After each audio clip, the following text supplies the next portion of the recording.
रात्रीच्या त्या अथांग आणि गूढ शांततेमध्ये सुरू झालेला तो संवाद कधी पहाटेच्या कोवळ्या किरणांमध्ये विरघळून गेला हे कबीर आणि अनाया या दोघांनाही समजले नाही.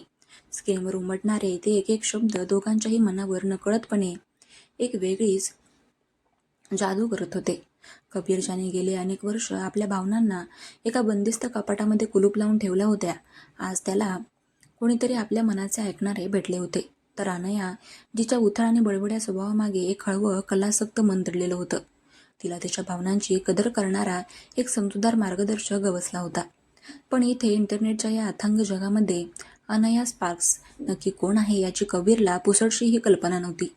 कबीरने मनामध्ये विचार केला की कॉर्पोरेट जगतात आणि डिजिटल मार्केटिंगच्या क्षेत्रामध्ये लाखो मुली काम करत असतील, ज्यांच्या ऑफिसमध्ये असे खडूस बॉस असतात आणि ज्यांचा कंटेंट नाकारला जातो. मुंबईसारख्या अफाट शहरात ही मुलगी नक्की कोण, ती कुठल्या ऑफिसमध्ये काम करते याबद्दल कबीर पूर्णपणे अनभिज्ञ होता. त्याच्यासाठी ती फक्त एक दूर कुठेतरी राहणारी दुखावलेली अनोळखी मैत्रीण होती. तर अनयासाठी काव्य हा तिच्या कल्पनेतला एक राजपुत्र होता, जो खऱ्या आयुष्यात अस्तित्वात असेल की नाही याबद्दल ती विचार करत होती. दोघेही एकमेकांच्या खऱ्या ओळखीपासून हजारो मैल दूर होते, अंधारात चाचपडत होते आणि हाच तर या नात्याचा सर्वात सुंदर सस्पेन्स होता. सकाळचे बरोबर 7 वाजले होते. मोबाईलच्या कर्कश अलार्मने अनयाची झोप उडवली. तिने आळस झटकत डोळे चोळत सर्वात आधी आपला फोन हातात घेतला. रात्रीचे ते चॅटिंग, ते सुंदर शब्द आठवून तिच्या ओठांवर एक आपोआप हसू उमटले. तिने मेसेज बॉक्स उघडून पाहिले. काव्याचा शेवटचा मेसेज तसाच होता. शुभरात्री अनया, उद्याचा दिवस तुमच्यासाठी नवीन आनंद घेऊन येऊ. तिने तो मेसेज पुन्हा एकदा वाचला. मनामध्ये एक सुखवणारी भावना दाटून आली. पण अचानक तिची नजर फोनच्या वरच्या कोपऱ्यातील वेळेकडे गेली आणि तिचे ते गोड हसू एकाएकी गायब झाले. बापरे, 7:20.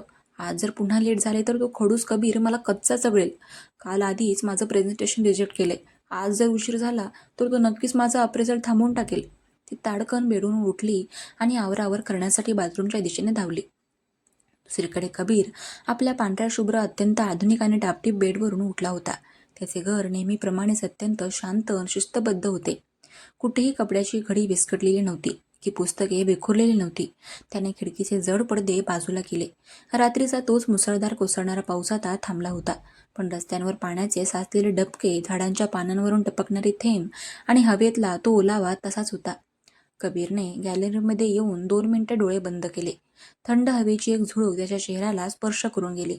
रात्रीचा तो भाऊक हळवा काव्य आता हळूहळू मागे सुटत होता आणि कॉर्पोरेट जगाचा कडक शिस्तीचा नो इमोशन्स पॉलिसी असणारा कबीर सर जागा होत होता.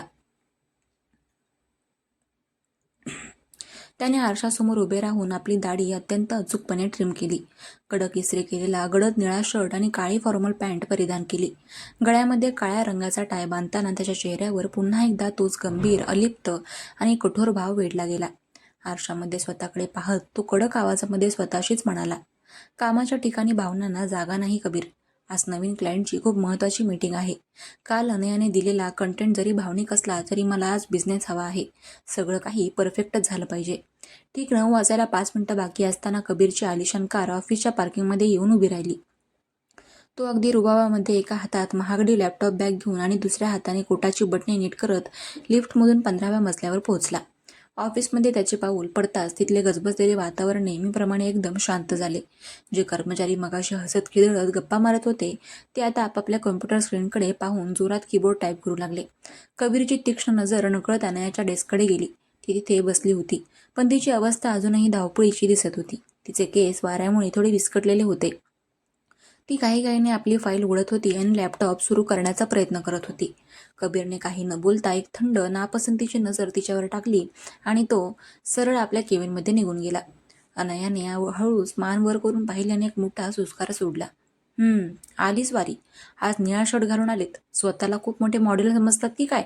पण स्वभावामध्ये मात्र तोच कोरडेपणा. माणसाच्या चेहऱ्यावर कधी साधी स्माईल नसावी, मशीन आहे पूर्ण. तिने शेजारच्या डेस्कवर बसलेल्या आपल्या मैत्रिणीकडे म्हणजेच रियाकडे पाहून तोंड वाकवले. रियाने तिला डोळ्यानेच गप्प राहण्याचा इशारा केला, कारण कबीरच्या केबिनची काच पारदर्शक होती. दुपारचे 11:30 वाजले होते. कबीरच्या केबिनमधून जोरामध्ये इंटरकॉमची रिंग वाजली. अनयाने फोन उचलला. पलीकडून कबीरचा जड आवाज आला. अनया, कालचा डेटा आणि सुधारलेला कंटेंट घेऊन माझ्या केबिनमध्ये या तातडीने. येस सर, अनया म्हणाली. तिचे काळीज एका क्षणासाठी जोरात धडकले. तिने रात्री चिडून मनावर दगड ठेवून बनवलेले आणि आज सकाळी कसेबसे व्यावसायिक भाषेमध्ये रूपांतरित केलेले ते प्रेझेंटेशन हातात घेतले. ती स्वतःला मजबूत करत केबिनचे दार ढकलून आतमध्ये गेली. कबीर आपल्या लेदर चेअरवर मागे टेकून बसला होता.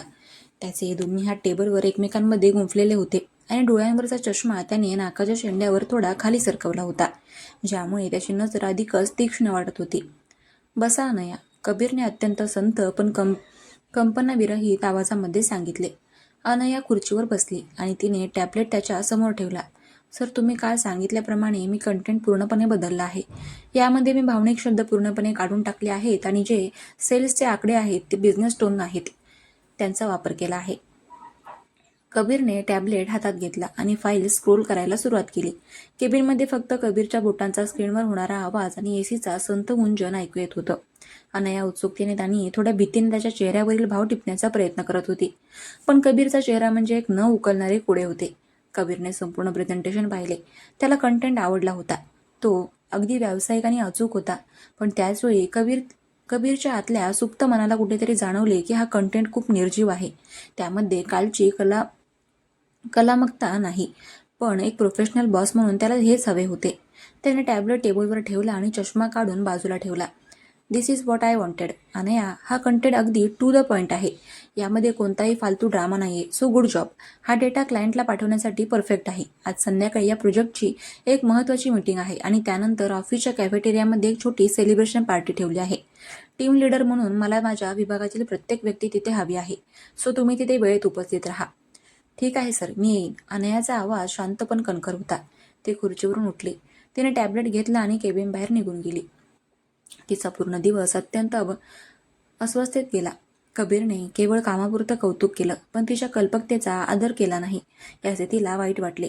संध्याकाळचे 5 वाजले होते. ऑफिसच्या कॅफेटेरियामध्ये रोषणाई करण्यात आली होती. हलके संगीत वाजत होते आणि सर्व कर्मचारी एकत्र जमले होते. नवीन प्रोजेक्ट मिळाल्याचा आनंद सर्वांच्या चेहऱ्यावर होता. अनया एका कोपऱ्यात उभी राहून ज्यूसचा ग्लास हातात धरून शांतपणे उभी होती. तिचे मन या पार्टीमध्ये अजिबात नव्हते. तेवढ्यात तिथून कबीर जात होता. त्याच्या हातात कॉफीचा कप होता. त्याने अनयाला एका कोपऱ्यामध्ये एकटेच उभे असलेले पाहिले. पार्टीमध्ये सर्वजण हसत खिदळत होते, पण अनयाच्या चेहऱ्यावर एक उदासीनता होती. कबीर नकळत तिच्या सानिध्यात गेला. तुम्हाला पार्टी आवडली नाही का अनया? कबीरने तिच्याजवळ जात विचारले. अनयाने दचकून त्याच्याकडे पाहिलं. नाही सर, तसं काही नाहीये. पार्टी छान आहे. मग तुम्ही अशा कोपऱ्यात का उभे आहात? तुमच्या टीमने खूप मोठं काम केलंय आज, कबीर म्हणाला. त्याचा आवाज नेहमीपेक्षा थोडा मऊ होता. अनयाने ज्यूसचा घूट घेतला आणि कबीरच्या डोळ्यांमध्ये पाहत म्हणाली, सर, मला अशा बंद खोलीतल्या कृत्रिम रोषणाईतल्या आणि फॉर्मल पार्ट्यांपेक्षा शांतता जास्त आवडते, जिथे माणसं खरी वाटतात. इथे सगळे कामाचे मुखोटे घालून फिरतात. कबीर तिच्याकडे पाहतच राहिला. त्याच्या ओठांवर एक हलके हसू आले, एक अतिशय दुर्मिळ मनापासून आलेलं हसू. कधी कधी शांतता खरोखरच या गोंगाटापेक्षा जास्त सुकून देते अनया. तुमची आवड वाईट नाहीये आणि मुखवटे ते कधी कधी कॉर्पोरेट जगामध्ये स्वतःला वाचवण्यासाठी घालावे लागतात. कबीर एवढंच म्हणाला आणि तिथून निघून गेला. अनया तिथे स्तब्ध उभी राहिली. तिने कबीर सरांना पहिल्यांदाच असं हसताना पाहिलं होतं. त्याचा तो हसरा चेहरा, त्याचे ते मऊ शब्द तिच्या मनामध्ये कुठेतरी खोलवर ओतून बसले होते. कबीर सर खरोखरच इतके वाईट आहेत की त्यांच्या आतही एक वेगळा माणूस लपला आहे, या विचाराने तिचे मन पूर्णपणे गोंधळून गेले. रात्री जेव्हा अनया घरी पोहोचली तेव्हा पाऊस पुन्हा वेगाने सुरू झाला होता. तिने खिडकी उघडली. गार वारा खोलीमध्ये आला. आज तिचं मन कबीर सरांच्या त्या हसण्याने आणि त्यांच्या वाक्याने खूप अस्वस्थ झाले होते. तिने स्वतःचे मन शांत करण्यासाठी फोन काढला आणि काव्यच्या जगामध्ये प्रवेश केला. तिने मेसेज केला, काव्य, आज माझ्या मनामध्ये खूप गोंधळ सुरू आहे. तो जो माझा खडूस बॉस आहे ना, आज तो अचानक माझ्याशी खूप वेगळ्या पद्धतीने बोलला. तो हसला आणि त्याने माझ्या एका विचाराचं समर्थन सुद्धा केलं. मला समजत नाहीये की माणसाचे हे 2 चेहरे कसे असू शकतात. खऱ्या आयुष्यात तो इतका कठोर आहे, पण आज त्याच्या डोळ्यांमध्ये मला एक वेगळी शांतता दिसली. खऱ्या आयुष्यातल्या माणसांवर विश्वास कसा ठेवावा काव्य, मला खूप भीती वाटते. कबीर आपल्या फ्लॅटमध्ये बसून कॉफी पित होता. फोन वाजला आणि त्याने अनाया स्पार्क्सचा मेसेज वाचला. तो मेसेज वाचून कबीरला वाटले की या जगामध्ये खरोखरच अनेक लोक अशा भावनिक संघर्षातून जात आहेत. त्याच्या मनामध्ये विचार आला की या मुलीचा बॉसही त्याच्यासारखाच कडक असावा. त्याला अद्यापही तीळमात्र कल्पना नव्हती की ही त्याच्याच ऑफिसमधील अनया आहे आणि तीच त्याच्याबद्दल लिहित आहे.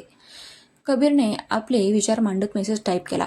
अनया, कधी कधी लोक जन्मतः कठोर नसतात. परिस्थिती आणि जबाबदाऱ्या त्यांना तसं बनवतात. तुमचा बॉस तो कठोर चेहरा कदाचित त्याचं कर्तव्य असेल आणि आज जे तुम्ही पाहिलं ते कदाचित त्याचं खरं रूप असेल. माणसाला समजून घ्यायला वेळ द्या. खऱ्या आयुष्यामध्ये जे किनारे लांब दिसतात ते कधी कधी अंतर्मनातून एकमेकांशी जोडलेले असतात.